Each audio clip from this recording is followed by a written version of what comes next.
अस्सलाम वालेकुम YouTube family, क्या हाल चाल है सबके। उम्मीद करती हूँ कि आप सब खुश होंगे, मज़े में होंगे और आप सबको 12 रबी अव्वल की बहुत बहुत मुबारकबाद। और आज है संडे, तो आज वैसे भी 12 रबी अव्वल स्पेशल है। वैसे 12 रबी अव्वल को क्योंकि ज़ुहैब की छुट्टी नहीं होती है, ज़ुहैब को तब भी जाना होता है, तो ऐसा सच हम कहीं बाहर नहीं जाते हैं। तो जो भी कुछ करना होता है घर में ही करना होता है। तो आज मैं बना रही हूँ चिकन बिरयानी और साथ में खीर। तो सोचा कि 12 रबी अव्वल है तो कुछ अच्छा सा खाने पीने का बना लेते हैं। तो इस बार मैं डिस्ट्रीब्यूट नहीं कर पाई, उसकी कुछ वजूहात हैं, तो इस वजह से। तो खैर आज का व्लॉग स्टार्ट करते हैं। आप लोग बताइएगा आपका 12 रबी अव्वल कैसा गुजरा, आप लोगों ने क्या क्या बनाया, क्या क्या खाया, कहाँ कहाँ गए, क्योंकि हर जगह इतनी लाइटिंग हो रही होती है और इतना अच्छा लग रहा होता है, सारी डेकोरेशन हो रही होती है। तो इस बार हम तो कुछ भी देखने नहीं गए। तो खैर अभी मैं खीर बनाने की तैयारी कर रही हूँ। बीच बीच में खीर की भी तैयारी करती रहूँगी, बिरयानी की भी करती रहूँगी।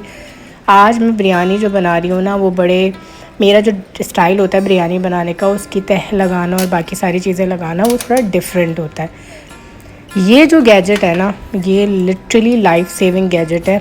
2 मिनट में, हार्डली 2 मिनट में मैंने इतनी बारीक बारीक प्याज को काट लिया था। वरना अगर हम छुरी से काटते हैं तो हमें 10-15 मिनट 20 मिनट कहीं नहीं जाते।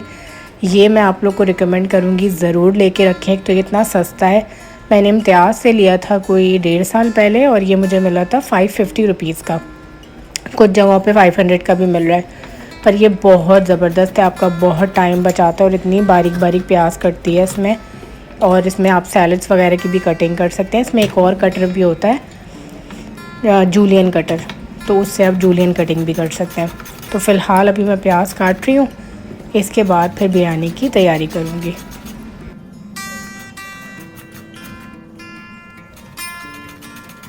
ये साल कितनी तेज़ी से गुज़र गया है, बस सिर्फ अब 3 महीने रह गए हैं। रबी अव्वल का महीना भी देखें कितनी तेज़ी से जा रहा है और अब तो टाइम का बिल्कुल नहीं पता लगता। जब हम छोटे होते थे तो हमें ये ख्वाहिश होती थी कि बस जल्दी से बड़े हो जाएं, दिन नहीं गुज़रते, उस वक्त दिन इतने लंबे लंबे होते थे। और अब दिनों का देखें कितनी मसरूफियात हो गई हैं, अफरा तफरी का दौर हो गया है, लोगों के पास टाइम नहीं एक दूसरे से मिलने के लिए। और अब जब आप किसी के घर जाएं तो ऑब्वियसली फ़ोन करके जाएं कोई घर पे है कि नहीं है। तो अब लाइफ जो है ना बड़ी फास्ट हो चुकी है और बहुत ज़्यादा प्री प्लान लाइफ हो चुकी है। तो मुझे तो अपना बचपन याद आता है। बचपन में होता है कि बड़े हो जाएं, जब बड़े हो जाते हैं तो हम बचपन को मिस करते हैं। तो प्याज मैंने फ्राई करने के लिए रख दिया। साथ में मैंने यहाँ 1.5 किलो दूध लिया है। ये जो चावल हैं ये कल के चावल थे और ये थोड़े सॉफ्ट चावल थे, क्योंकि नाइल को थोड़े नरम चावल खिलाती हूँ, तो मैं इसीलिए यही वाले डाल रही हूँ। अगर आपके पास हैं तो आप यही डालें, अगर नहीं हैं तो फिर आप चावल को थोड़ी देर भिगो के उससे ग्राइंड कर लें। तो मैं चीज़ें वेस्ट नहीं करती, मेरी कोशिश होती है जो कुछ भी लेफ़्ट ओवर है मैं उसको यूटिलाइज़ कर लूँ। तो ये कोई 1 कप राइस थे और साथ में मैंने 1 मुट्ठी साबुदाना वॉश करके ये भी इसके अंदर मिला दिया। साबुदाना से थिकनेस अच्छी हो जाती है और टेस्ट थोड़ा सा डिफरेंट हो जाता है। यूजुअली मैं साबुदाना नहीं डालती, पर आज डाल रही हूँ। ये देखिए प्याज भी अच्छे से फ्राई हो गई है, सारी प्याज मैंने निकाल ली है।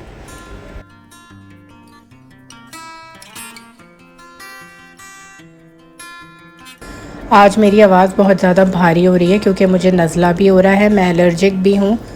तो मुझे नज़ले वाला सीन और छींकों वाला सीन यूजुअली रहता ही है। और जब मैं वॉइस ओवर कर रही हूँ तो लिटरली मेरी सांस भी फूल रही है, क्योंकि नज़ले की वजह से नाक बंद हो जाती है, तो बोलने में बड़ी मुश्किल होती है। पर आज मुझे ये व्लॉग डालना भी है तो इसीलिए इसको मैं मिस नहीं कर सकती, वरना फिर लेट हो जाएगा तो मज़ा नहीं आएगा। अभी मैं जो तह में लगाने वाले मसाले हैं ना उनको काट रही हूँ। टमाटर कट कर चुकी, हरा धनिया भी काट लिया। ये मेरे पास लाइम है, लाइम और लेमन की पहचान ये होती है, लाइम बहुत बड़े साइज़ का होता है, यूजुअली बाहर यूरोप वगैरह में ज़्यादा यूज़ होता है, पाकिस्तान में इतना यूज़ नहीं होता। ये इत्तेफाक से ज़ोएब को मिल गया था तो ज़ोएब ले आए थे। अब मैंने दही लिया है, मेरे पास एक कौरमा मसाले का आधा पैकेट बचा हुआ था और एक बिरयानी मसाले का, सिंधी बिरयानी के मसाले का आधा पैकेट बचा था, वो मैंने दही में डाल दिया।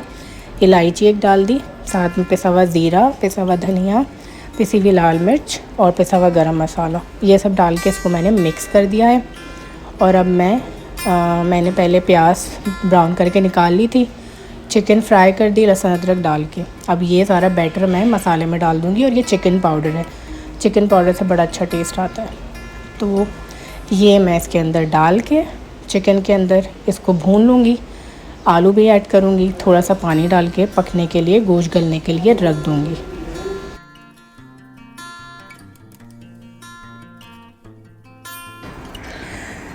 आजकल हर चीज़ की क्वालिटी जो है ना वो इतनी ख़राब आ रही है। मैंने 1.5 साल पहले, मतलब हार्डली 1.5 साल हुआ होगा, जो नॉन स्टिक पैन और नॉन स्टिक पॉट लिए थे, उसकी भी मैंने अनबॉक्सिंग आप लोगों के साथ शेयर करी थी।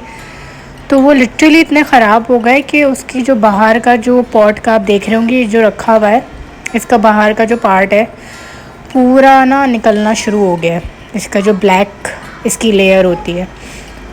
तो चीज़ें इतनी ख़राब आती जा रही हैं। पहले जो हमारी अम्मियों के, नानी दादियों के ज़माने में सालों सालों वो लोग चीज़ें यूज़ करते थे पर ख़राब नहीं होती थी, और अब हम जब चीज़ ख़रीदने जाते हैं, एक तो इतनी एक्सपेंसिव आती हैं और फिर उनकी लाइफ भी ज़्यादा नहीं होती, वो कुछ ही दिन में जो है ना वो ख़राब हो जाती हैं। और फिर ज़ाहिर है अब बार बार इतनी महंगी चीज़ तो नहीं ख़रीद सकते। मेरी स्टार्ट से एक आदत है कि मैं जब कोई काम कर रही होती हूँ किचन के अंदर, तो साथ साथ किचन को क्लीन करती रहती हूँ। मुझे कुछ फ़ोबिया है या मुझे कुछ इरिटेशन है मैं कुछ नफ़्से आती हूँ उस मामले में कि जब फैला हुआ हो रहा होता है ना साथ साथ, तो मुझे उलझन होना स्टार्ट हो जाती है। तो मेरी कोशिश होती है मैं किचन उसी वक्त जो है ना क्लीन अप कर लूँ। अभी मैं एक रायते की आपसे रेसिपी शेयर कर रही हूँ। जब मैं प्याज को कटर में कट कर रही थी तो उसका जो रिमेनिंग पार्ट बच रहा था ना, जो नहीं उसमें कट हो पा रहा था, तो वो प्याज रिमेनिंग मैंने बचा ली, वो वेस्ट नहीं करनी है। हरा धनिया लिया, दही लिया, वो रिमेनिंग प्याज ली, हरी मिर्च ली और ब्लैक सॉल्ट, बस उसको डाल के और इस तरह से हमने ब्लेंड कर लिया और बहुत मज़ेदार रायता बनता है। इवन मैं इसके अंदर जो है ना कभी टमाटर भी ऐड कर देती हूँ। आजकल टमाटर बहुत महंगे हैं, इसलिए बचत के साथ यूज़ कर रही हूँ।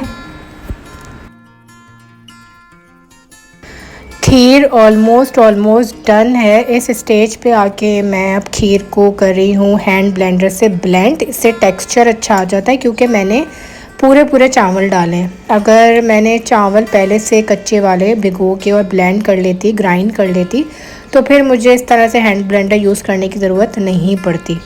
तो मैं हैंड ब्लेंडर यूज़ कर रही हूँ, उससे बहुत अच्छा टेक्सचर बनता है।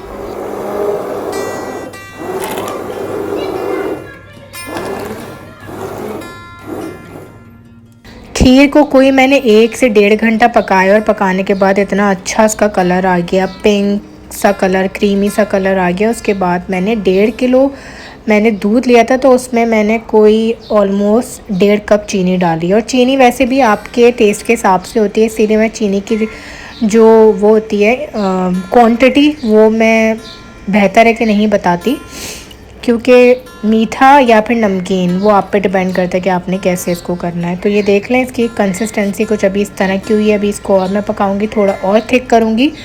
और अगर आपने गाढ़ी वाली बनानी है ना, जो बिल्कुल जमी हुई खीर होती है, तो उसके अंदर चावल की क्वांटिटी थोड़ी ज़्यादा डलती है। मेरे पास जितने चावल थे मैंने उतनी क्वांटिटी डाली। पर्सनली मुझे जमी हुई खीर पसंद है। ये भी अच्छी खासी जम गई थी, पर ये बिल्कुल वैसी जिंगल वाली नहीं जमी, जिंगल वाली ये थिक नहीं थी। तो इसके ऊपर मैं कोई ख़ास गार्निश नहीं करने वाली, सिर्फ कोको पाउडर करूँगी, कोको पाउडर कह रही हूँ, कोकोनट पाउडर, और बस सिर्फ ऊपर से वो स्प्रिंकल कर दूँगी। तो बड़ा अच्छा मज़ेदार कोकोनट की ना खुशबू आती है खीर के ऊपर। आपको जो गार्निश करनी है आप वो कर लें। मेरे पास जब ड्राई फ्रूट्स होते हैं तो मैं कर लेती हूँ, इस बार मेरे पास ड्राई फ्रूट्स नहीं थे तो इसीलिए मैंने कोकोनट से कर दिया।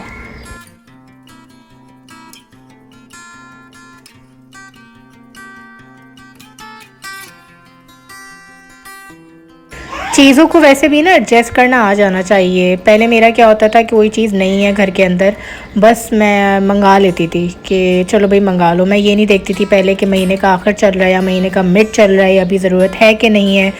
क्या होता है कि अगर आप बिला वजह और बिना वक्त के अगर आप अपना कैश निकाल के ख़र्च कर देना तो फिर आपके बजट में ना आगे पीछे आपका बजट हो जाता है। इसीलिए अब मैं बड़ी एहतियात करती हूँ। ये हरकत कौन कौन करता है मुझे ज़रूर कमेंट सेक्शन में बताइएगा। खीर का जो ये आखिरी वाला सीर होता है ना, ये जो आखिरी जो जली हुई जमी हुई खीर होती है, ओहो इसकी तो बात ही अलग है।